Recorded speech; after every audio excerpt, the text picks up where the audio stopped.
رحمۃ اللہ علیہ کے والد صاحب مولانا اسماعیل صاحب رحمۃ اللہ علیہ یہاں آئے تھے اور ایک بہت چھوٹی سی مسجد تھی، نہ پانی نہ امام نہ مؤذن نہ کوئی، یہاں پڑھ گئے، خود ہی پانی لاتے تھے، وضو کرتے تھے، خود ہی اذان کہتے تھے، خود ہی نماز پڑھتے۔ ایک دن خیال آیا کہ بھائی وہاں گاؤں میں تھا تو وہاں تو 27 درجے میری جماعت سے نماز ہوتی تھی، اب یہاں تو اکیلا ہو گیا، تو وہ سڑک اکبر روڈ جو ہے وہاں جا کر کے بیٹھ گئے مولانا اسماعیل صاحب رحمۃ اللہ۔ 4 آدمی جا رہے تھے، اے بھائی کہاں کے ہو، کون ہو؟ اجی ہم تو میوات کے ہیں۔ کیسے، کہاں جا رہے ہو؟ ارے میوات میں بہت قحط سالی ہے، بہت لوگ بھوکے مرے ہیں، بچے بھوکے ہیں، مزدوری کی تلاش کو آئے ہیں، تو اگر میرے یہاں مزدوری مل جائے، کام مل جائے، جی ہمیں تو کام کرنا، چلو۔ مولانا اسماعیل صاحب رحمۃ اللہ علیہ ان کو لے کر یہاں آئے، وہ تو کچھ بھی نہیں جانتے۔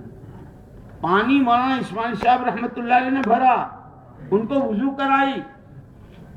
اور نماز کے لیے کہا جیسا میں کروں ویسا کریو، میں کھڑا رہوں تو کھڑے رہیو، اس طرح نماز پڑھائی۔ نماز کے بعد پھر 2 آنے دیے۔ اجی یہ کیا ہے؟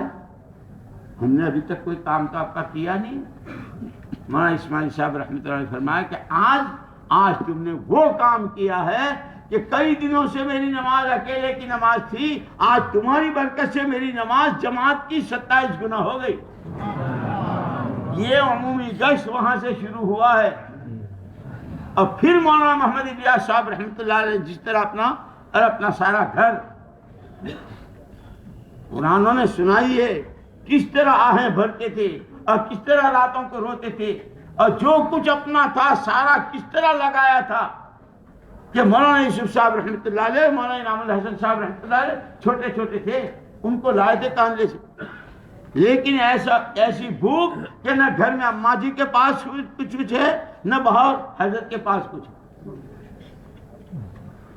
اسی لیے میرے دوستو، کام تو قربانیوں سے چلے گا، اخلاص سے چلے گا، اپنی حیثیتوں کو مٹانے سے چلے گا،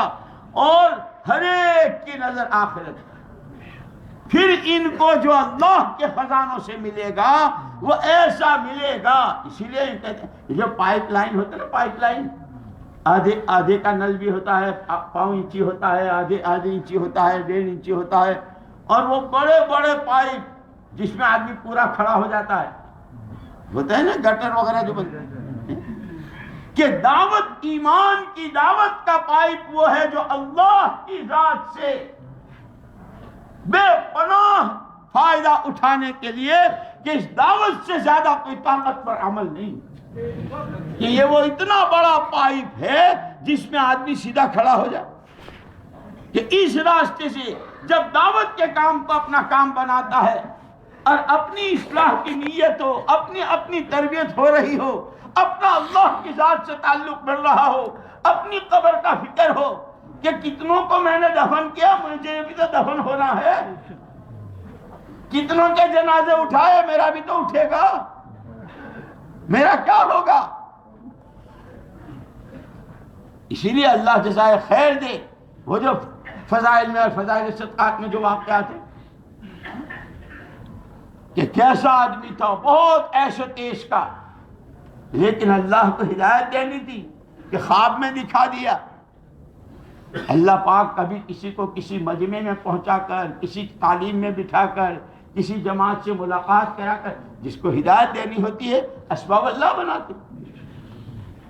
کہ مالک بن دینار کو ہدایت دینی تھی، ان سے کام لینا تھا، کہ خواب دیکھ رہے ہیں، خواب میں اژدہا دیکھ رہے ہیں، چٹیل میدان ہے، وہ اس کا پیچھا کر رہا ہے،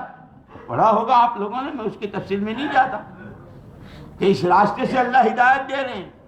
ڈاکو ہیں، روز ڈاکہ ڈالتے ہیں، اللہ کو کام لینا ہے،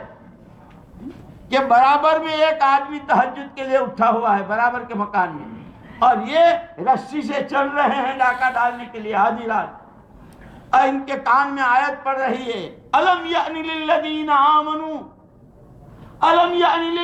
آمنوا ان تخشع قلوبہم لذکر اللہ۔ ایمان کے دعوے دار ہو، ابھی تمہارے لیے وہ گھڑی نہیں آئی کہ تمہارے اندر میں خوف خدا پیدا ہو، کان میں آیت کیا پڑھنی تھی، آدھے راستے سے نیچے آئے ہیں اور یوں کہتے ہوئے گھر گئے، ہاں آ گیا، ہاں آ گیا، میرے لیے وقت آ گیا۔ گھر گئے ہیں، غسل کیا ہے، توبہ کی ہے، اللہ نے دین کا کام لیا، معمولی محنت نہیں ہے۔ اللہ مولانا الیاس صاحب رحمۃ اللہ علیہ کے قبر کو نور سے منور فرمائے، سچ فرمایا اور سچ فرمایا، خدا کرے ہم اس محنت کو سمجھیں۔ اللہ نے مجھ کو قرن اول کا ہیرا دیا، لیکن ہیرے کا مطلب یہ کہ ہیرا لے کے پھرتے رہو، کہ وہ تو رگڑا رگڑی ہوتی ہے، جتنا رگڑے کھاتا ہے اتنی چمک ہوتی ہے، اور جتنی چمک آتی ہے ہیرے میں اتنی قیمت بنتی ہے۔ لیکن عجیب بات ہے، وہ ہیرا جس پتھر پر رگڑے کھاتا ہے نا، پارس کہتے ہیں اس کو، وہ تو وہیں کا وہیں رہتا ہے، اس کی قیمت نہیں بڑھتی، کہ اس کے ہاتھوں سے جتنوں نے رگڑ کھائی، ہم نے جتنوں کی تشکیلیں کی، ہم نے جتنوں کو رلایا، ہم نے جتنوں کو ہنسایا، ہم نے جتنوں کو ملکوں میں پھرایا، ہمارا کیا ہوا؟ کہ ہمارا تو جب ہوگا جب ہم خود راہ خدا میں چلیں گے،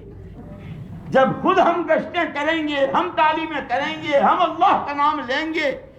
ہم تنہائیوں میں اپنی خطاؤں پہ، اپنے قصوروں پر روئیں گے،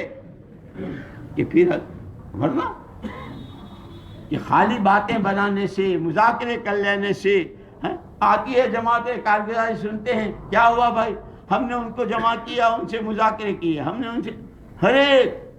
کہ آپ نے کیا سیکھا؟ نہیں ہم تو سکھائے تھے، ہم تو سکھانے گئے تھے، اب تو سیکھنے کا ذہن بھی نہیں رہا۔ اسی لیے میرے دوستو، جیسے میں نے آج کیا تھا، اللہ جل جلالہ عما نوالہ نے ساری مخلوقات میں سب سے اونچی استعداد اللہ کی ذات کے لامتناہی خزانوں سے فائدہ اٹھانے کی اللہ نے انسان میں رکھی۔ یہ جب اپنی جان اور مال اور صلاحیت کو صحیح رخ پر ڈالتا ہے، کہ صحیح رخ کیا ہے، کہ صحیح رخ صراط الذین انعمت علیہم، جس راستے پر